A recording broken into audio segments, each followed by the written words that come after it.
হাই বন্ধুসকল, আপোনালোকক Assam job factory চেনেলটোলৈ স্বাগতম জনালোঁ। বহুত সুন্দৰ খবৰ বন্ধুসকল, আকৌ মুকলি হ'ব 22,000 পদ ছেপ্টেম্বৰ মাহত। আৰু আমাৰ মুখ্যমন্ত্ৰী ডাঙৰীয়াই ক'লে, আপোনালোকে শুনক আৰু ভিডিঅ'টো চাই থাকিব শেষলৈকে। ভিডিঅ'টো চাই যদি ভাল পায় লাইক এটা কৰি ল'ব আৰু লগতে চেনেলটো ছাবস্ক্ৰাইব কৰি ল'ব এনেকুৱা ধৰণৰ খা খবৰসমূহ পাই থাকিবলৈ। গতিকে চাই থাকিব ভিডিঅ'টো শেষলৈকে। আমি 22,000 নতুন পোষ্টৰ এডভাৰটাইজ কৰি আছোঁ। 22,000 পোষ্ট আমি অহা মাহত এডভাৰটাইজ কৰিম। তাৰ পিছতো যদি কিবা লাগে, মই আগতে কৈয়ে থৈছোঁ যে প্ৰত্যেক বছৰত 20-30,000 পোষ্ট আমি চাকৰি দি থাকিম বুলি অলৰেডি মই ঘোষণা কৰি থোৱাই আছে। কিছুমান নতুন ডিভিজন খুলিব লাগিব, তাতে পোষ্ট লাগিব। কিছুমান চাৰ্কুল খুলিব লাগিব, পোষ্ট লাগিব। আগতে ACS-ত 400 ল'ৰা সোমাইছিল, এতিয়া 800 ল'ৰা সোমাব লাগিব, কাৰণ ল'ৰাৰ প্ৰয়োজন বেছি হ'ব। গতিকে মেন পাৱাৰ বাঢ়িব, কিন্তু সিমান হিচাপলৈকে এতিয়া আমি যোৱা নাই। Dhemaji blast was inquired long back, and I have asked DGP to study the verdict of Guwahati High Court. If we feel, then if we get legal advice, then we will appeal before Supreme Court. But let us see how the honorable judges has come to that conclusion, because we have the copy of judgment was not available till yesterday. আমি আজিৰ কেবিনেটত অসমত আমি semi conductor policy এটা গ্ৰহণ কৰিছোঁ, যিটোৱে production link incentive আগবঢ়াব যদি অসমত কোনোবা উদ্যোগপতিয়ে সেমি কণ্ডাক্টৰ ইণ্ডাষ্ট্ৰী স্থাপন কৰিব পাৰে। ভাৰতৰ যিসমূহ advance state, Gujarat, Uttar Pradesh, Orissa, এখেতসকলে semi conductor policy আজিলৈকে প্ৰকাশ কৰিছিলে। আমিও যাতে সেমি কণ্ডাক্টৰৰ উদ্যোগৰ ক্ষেত্ৰত অসমো যাতে প্ৰতিযোগিতাত পিছ পৰি যাব নালাগে, আজি কেবিনেটে Assam semi conductor manufacturing and electronic production যিখন আমাৰ পলিচি তাক আমি প্ৰকাশ কৰিছোঁ, য'ত আমি প্ৰডাকশ্যন লিংক ইনচেণ্টিভৰ পৰা কেপিটেল ছাবচিডিৰ পৰা আমি সকলো আগবঢ়াইছোঁ, যাতে আমিও এই সেমি কণ্ডাক্টৰ অসমলৈ অনাৰ প্ৰতিযোগিতাত আমিও যাতে অত্যন্ত সক্ৰিয়ভাৱে এই প্ৰতিযোগিতাত আন ৰাজ্যৰ লগত আমি সমানে আগবাঢ়িব পাৰোঁ। ৰাজ্যৰ প্ৰাথমিক শিক্ষকৰ নিযুক্তিৰ ক্ষেত্ৰত আজি এটা বিশেষ পৰিৱৰ্তন ঘটা হৈছে।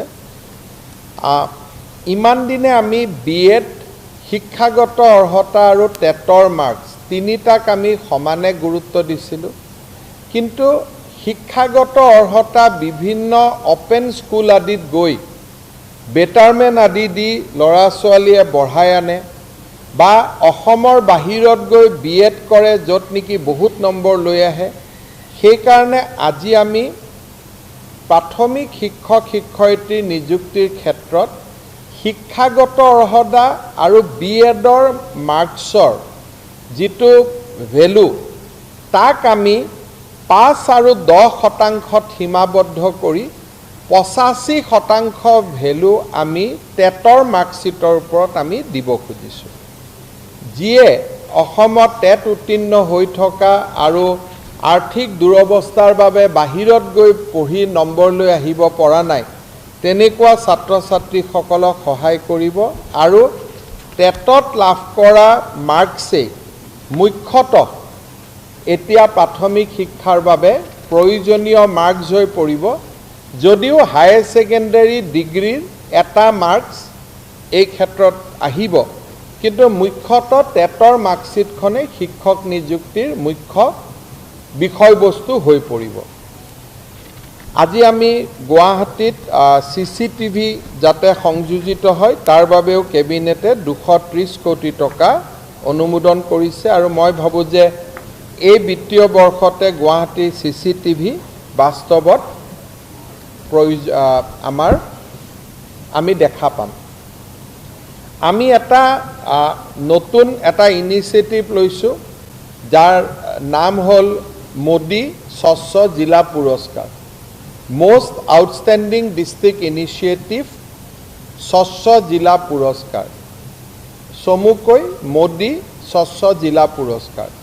ইয়াত বহুতবোৰ ক্ৰাইটেৰিয়া ঠিক কৰা হৈছে যিখন জিলাই স্বচ্ছতাৰ ক্ষেত্ৰত আটাইতকৈ উৎকৃষ্টতম উদাহৰণ দেখুৱাব তেওঁ সেই জিলাখনেই মোদী স্বচ্ছ জিলা পুৰস্কাৰ পাব আৰু তাত আমি 100 কোটি টকাৰ পুৰস্কাৰ আমি ধাৰ্য কৰিছোঁ অসমত ক্ৰীড়া মহাসংগ্ৰামৰ মহাৰণৰ সমান্তৰালভাৱে আমি আমি সংগীত মহাৰণ পতাৰ যিটো সিদ্ধান্ত আছিল তাৰো ৰূপৰেখা আজি কেবিনেটে অনুমোদন জনাইছে আজি আমাৰ 100তম কেবিনেট বৈঠক অসমত চৰকাৰ চলে ৰুলছ অফ এক্সিকিউটিভ বিজনেছৰ ওপৰত আৰু এই ৰুলছ অফ এক্সিকিউটিভ বিজনেছখন ব্ৰিটিছে বনাই থোৱা দিনৰ পৰা পৰিৱৰ্তন হোৱা নাছিল মুখ্যতঃ সৰু সুৰা পৰিৱৰ্তন হৈছিল So from today,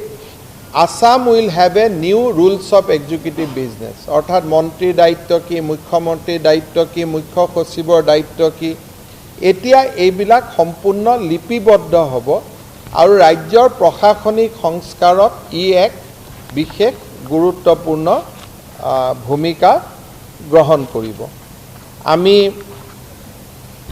যি নেশ্যনেল উইডো পেঞ্চন স্কিমত যিসকল বিধৱা মহিলাই বৃদ্ধ পেঞ্চন 300 টকা পাই আছিলে তেওঁলোকৰো বৃদ্ধ পেঞ্চন আমি আৰু 950 টকাকৈ বঢ়াই দিছোঁ যাতে তেওঁলোকে অৰুণোদয়ৰ সমান বৃদ্ধ পেঞ্চন পাব পাৰে আগতে বিধৱা পেঞ্চন 300 টকা পাইছিল আমি 300 টকাৰ লগত 950 টকা যোগ কৰি দিলোঁ আজিৰ পৰা যাতে অৰুণোদয় আৰু বিধৱা পেঞ্চন 1200 টকা একে সমান হ'ব পাৰে আৰু আজি কেবিনেটত ফৰেনচিকৰ বিজ্ঞানাগাৰ তাৰ পিছত আমাৰ কিছু অনুষ্ঠানক অভিৰুচি আদি অনুষ্ঠানক ভূমি আবলটন আদি বহুত কেইটা সিদ্ধান্ত লোৱা হয় আৰু সেই গুটেইখিনি মই কোৱা সিদ্ধান্তক বাদ দিও সামাজিক মাধ্যম বা আপোনালোকক আমি ষ্টেটমেন্ট যোগে বাকি সিদ্ধান্তৰ কথাখিনিও